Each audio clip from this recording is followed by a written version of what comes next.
ప్రాణహిత నదీ జలాలు వినియోగంలోకి వస్తేనే కానీ ఏదైతుందో మన తెలంగాణ రాష్ట్రం రైతాంగం ఏదైతుందో మన పంటలు పండు సాధ్యమవుతుందని చెప్పి అంటూనే మరి అలాంటి ఉమ్మడి రాష్ట్రంలో వైఎస్ రాజశేఖర రెడ్డి గారు ముఖ్యమంత్రి ఉండగా మరి సహచరులు మేము భావించాం మరి ఏదో తుమ్మడి ఏటి వద్ద బ్యారేజ్ నిర్మాణం చేస్తే ఒక లిఫ్ట్తో నీరు వస్తుందని చెప్పని. కానీ మహారాష్ట్ర ప్రభుత్వం ఏదైతుందో వాళ్ళు సహకరించలేకపోవడంతో 152 మీటర్ల ఎత్తుతో నిర్మాణం చేయాలని తలపెట్టినట్టు బ్యారేజ్ 145 మీటర్ల ఎత్తుతోనే అయినా కానీ ఇదే పెద్ద కేసీఆర్ గారు ఏదైతుందో మహారాష్ట్ర ప్రభుత్వం ఒప్పందం చేసుకోవడంతో పాటుగా దిగువ 100 మీటర్ల ఎత్తులో మేడిగడ్డ వద్ద బ్యారేజ్ నిర్మాణం చేయగలిగినట్టయితే అటు ప్రాణహిత నదీ జలాలు, ఇటు గోదావరి నదీ జలాలు, అటు మానేరు ప్రాంతంగా వచ్చే నదీ జలాలు అన్నింటిని మనం ఎత్తిపోత ద్వారా వినియోగించుకుంటే ఒక 300 టీఎంసీ లభ్యత పొందే అవకాశం ఉందని చెప్పి అంటున్నాడు. మరి ఆ విధంగా ఒక దశాబ్ద కాలంలో కేవలం ఒక దశాబ్ద కాలంలో వీళ్ళ కాళేశ్వరం ప్రాజెక్ట్ నిర్మాణం పూర్తి చేయడమే కాదు దాని ఫలాలు కూడా మనకు అందింపజేయడం జరిగిందని చెప్పంటున్నాను. ఇవాళ ఏమైందా వీళ్ళ కేసీఆర్ గారు జగిత్యాలకు వస్తున్నారని చెప్పంటే నిన్నటి దాకా నిద్రపోయిన ముఖ్యమంత్రి రేవంత్ రెడ్డి గారు ఇవాళ బయలుదేరిండి అని చెప్పంటున్నారు. మేడిగడ్డ బ్యారేజ్ ఒక 2 పిల్లలు గుంగినే SLBC Srisailam left bank canal అని చెప్పంటున్నాడు.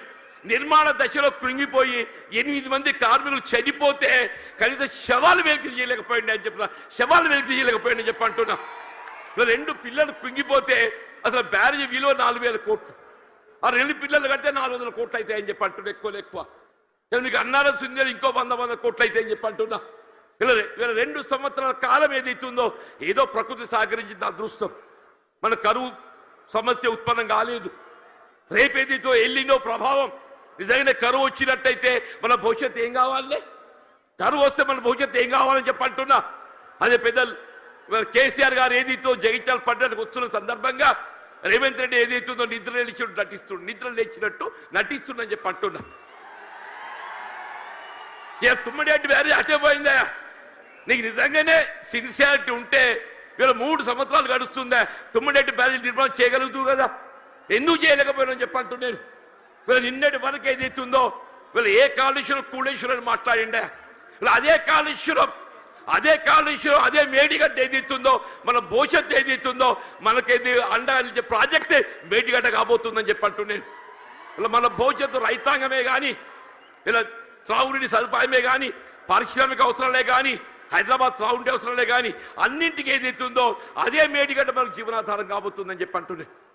వాస్తవం చెప్పాలంటే ఇలా కేసీఆర్ గారి యొక్క విజన్, వారి యొక్క దూరదృష్టి, మన తెలంగాణ రాష్ట్ర ఏర్పాటు సాధన కొరకు మరి ఉద్యమించిన నాడు కరీంనగర్ జిల్లా కేంద్రంగా వారు టీఆర్ఎస్ ఆరంభింపజేయడం జరిగిందని చెప్పి అంటున్నారు.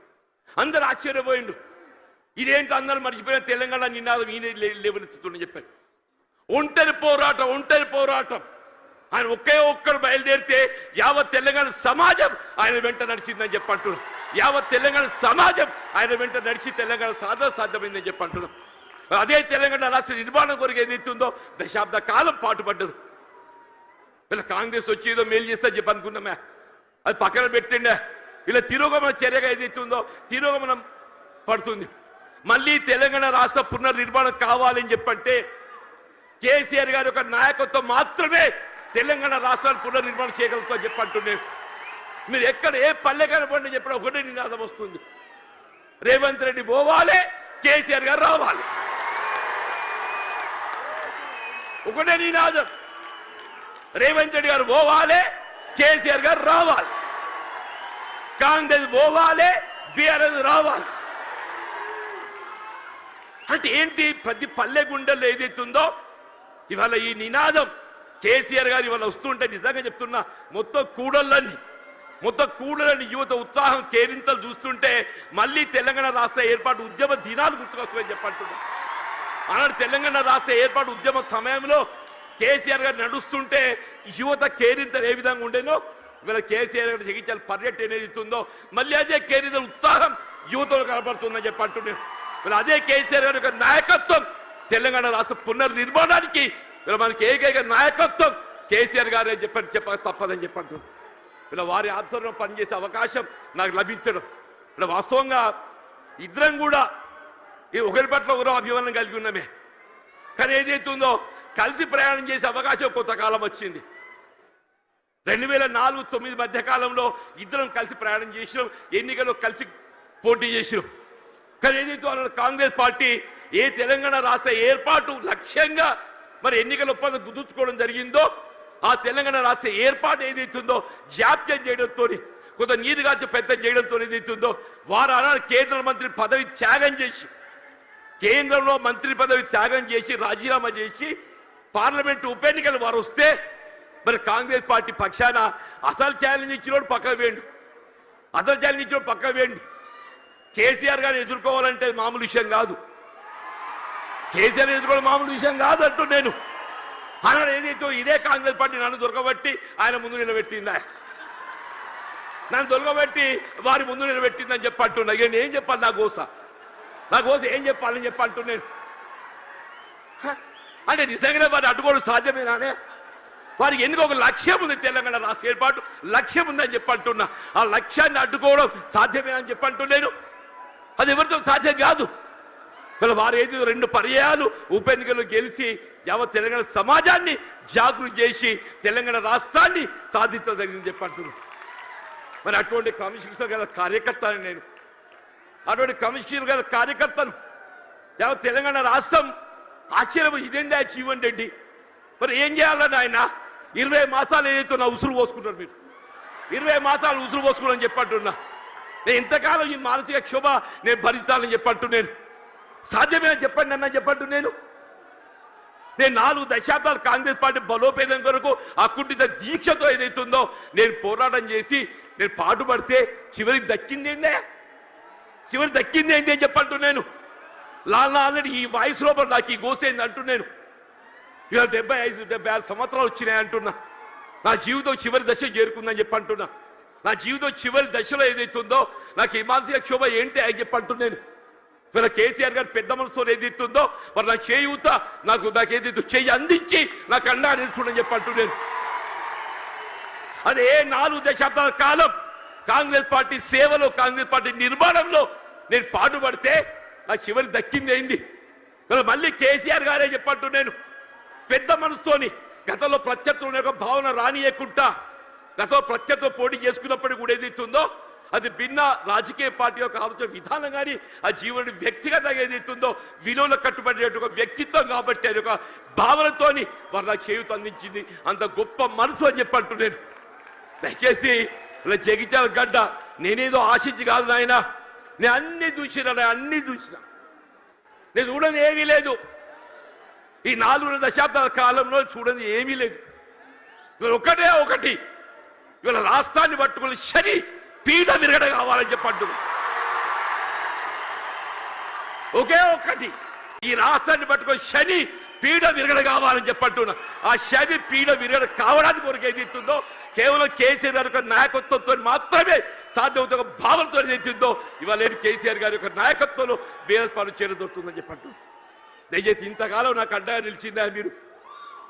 నిజంగా మీ అందరికీ నా శేష జీవితం మీ అందరికీ నీ సేవ చేసి రుణం తీసుకోలేని చెప్పంటున్నాను. వీళ్ళ కేసీఆర్ గారి యొక్క నాయకత్వంలో వీళ్ళ ఉమ్మడి కరీంనగర్ జిల్లానే కాదు యావత్ తెలంగాణ రాష్ట్రంలో గులాబీ జెండా ఎగరవేయటమే మనందరి ఒక లక్ష్యంగా మనం ముందు పోవాలని చెప్పంటున్నా. రాబోయే కాలం 119 స్థానాలు ఉంటాయి, ఎన్ని ఉంటాయో తెలియదు. కానీ ఎన్ని స్థానాలు ఉన్నా అని ఉమ్మడి రాష్ట్రంలో కాంగ్రెస్ పరిస్థితి ఏ విధంగా మారిందో రేపు రాబోయే శాసన ఎన్నికల్లో మీకు 94 ఉప ఎన్నికల్లో కాంగ్రెస్ పార్టీ పరిస్థితి కంటే ఇక దీనంగా తయారైపోతుందని చెప్పకుండా మనం చూస్తామని చెప్పంటాం. It was not but 10% it was not but 10% అని చెప్పంటున్నా. ఇవాళ పరిస్థితి కూడా ఏదైతుందో రాబోయే కాలంలో ఇవాళ ప్రజాభిప్రాయం ఎవరైనా ప్రజాభిప్రాయానికి అనుగుణంగా పనిచేయాలి. రేపు ప్రజాభిప్రాయానికి అనుగుణంగా ఏదైతుందో కేసీఆర్ గారి యొక్క నాయకత్వం పనిచేయాలి. వాళ్ళు ఎప్పటికైనా ఒకటి కోరుకుంటుంది, అరే ఇంత మంచోని నేను ఇచ్చిపెట్టుడు ఏందే, అరే నిజంగా ఆలోచిస్తే కూడా ఆశ్చర్యం కలుగుతుందా? ఆయన నాకే పగోడు కాదు, నేను గతంలో కలిసి ప్రయాణం చేసినాం. వారి జీవితం విద్యార్థి దశలో ఏదైతుందో ఇదే జగిత్యాల అంగడి బజార్లో గడిపిందని చెప్పంటున్నా. జగిత్యాలకు కేసీఆర్ గారికి ఉన్న ఒక అనుబంధం ఏదైతుందో ఇప్పటి తరాన్ని తెలియకపోవచ్చు, కానీ కేసీఆర్ గారి ఒక బాల్య జీవితం ఏదైతుందో జగిత్యాలతో ముడివేసుకుందని చెప్పంటున్నాను. అటువంటి కేసీఆర్ గారు ఏదైతుందో ఆనాడు తాడిత పీడిత వర్గాలు ఏదైతుందో వీళ్ళు వారి యొక్క హక్కుల సాధన కొరకు జగిత్యాల చైత్ర యాత్ర ఏదైతే ఇదే గడ్డ మీదకి వెళ్ళి ఇదే సమావేశ స్థలికి వెళ్ళి ఆరంభింపజేసిందని చెప్పి అంటున్నారు. కేసీఆర్ గారు కూడా చెప్పిండ్రు, వారే అన్నారు అది మనం 70లో ఒకసారి ఏదైతుందో ఆనాడు జగిత్యాల చైత్ర యాత్ర చేసిన చూడుని అదే జాగ్రత్త పెట్టాలన్నయ్య, మన స్ఫూర్తి మనం వినిపించాలని చెప్పిండు. వారి ఆలోచనకు అనుగుణంగా ఏదైతుందో కేసీఆర్ గారి ఒక చైత్ర యాత్ర ఇదే జగిత్యాల గడ్డ నుండి ఇదే కేంద్రానికి వెళ్ళి వారు పిలిపిస్తున్నారని చెప్పి అంటున్నారు. ఇలా రాష్ట్రంలో గులాబీ జెండా ఎగరవేయడం, కేసీఆర్ గారిని తిరిగి ముఖ్యమంత్రిగా ఏదైతుందో నెలగో వారు ఏర్పాటు చేసుకొని ఈ రాష్ట్ర పూర్తిగా తోడ్పడడం మన ఏకైక లక్ష్యంగా పనిచేయాలి. మరి ఆ విధంగా పనిచేసే అవకాశం కల్పించినందుకు మరి హృదయపూర్వక ధన్యవాదాలు చెప్తామని చెప్పండి. వాస్తవంగా ఏదైతుందో కేటీఆర్ గారు హరీష్ రావు గారు వాళ్ళు రావాల్సిందే, వారికి వేరే బాధ్యత అప్పగించడంతో మరి కేటీఆర్ గారు హరీష్ రావు గారు రాలేకపోయిండు. వాస్తవంగా ఈ సభ సమావేశం ఏర్పాటు చేయడంలో చొరవ చూపెట్టింది కేటీఆర్ గారు హరీష్ రావు గారు అని చెప్పి అంటున్నా. కేసీఆర్ గారి యొక్క ఆలోచన విధానానికి అనుగుణంగా దీన్ని రూపకల్పన చేసింది కేటీఆర్ గారు హరీష్ రావు గారు అని చెప్పి అంటున్నా. ఏదైనా కానీ నేను ఎక్కువ అంటే ఎందుకంటే మీ అందరికీ కేసీఆర్ గారిని వినాలని ఉందా? అందరూ అనుకుంటూ వీడైందా నడవ ఎంతసేపు నిలబడతారని చెప్పని. ఇప్పుడు జీవన్ రెడ్డిని ఎప్పుడు చూసినాడో ఇటు కొత్త కాదు కదనే. నేను పేరు ఇంటికెళ్ళి నల్లగున్నప్పటికీ చూసిదా మొత్తం ఇంటికలు అన్ని నెరిసినయ్యాలి, ఒక్క నల్లెటిగా దొరకదట్లేదు అన్నట్టు. అటువంటి జీవన్ రెడ్డి గురించి ఏదైతుందో వీళ్ళు ఇక్కడ తెలియని పౌరులు లేడు. జగిత్యాల గడ్డతో నాకున్న అనుబంధం అలాంటిది, ఆత్మీయత అలాంటిది అని చెప్పి అంటున్నా. నా భావి జీవితం శేష జీవితం ఏదైతుందో కేసీఆర్ యొక్క నాయకత్వం లోపల తిరిగి ఏదైతుందో బీఆర్ఎస్ పార్టీ ప్రభుత్వం అధికారం రావటం ఏకైక లక్ష్యంగా ఏదైతుందో మన అంతా నడుము బిగించాలని చెప్పి కోరుతూ నేను సెలవు తీసుకుంటున్నా. జై హింద్, జై తెలంగాణ, జై తెలంగాణ, జై తెలంగాణ. కేసీఆర్ గారి యొక్క నాయకత్వం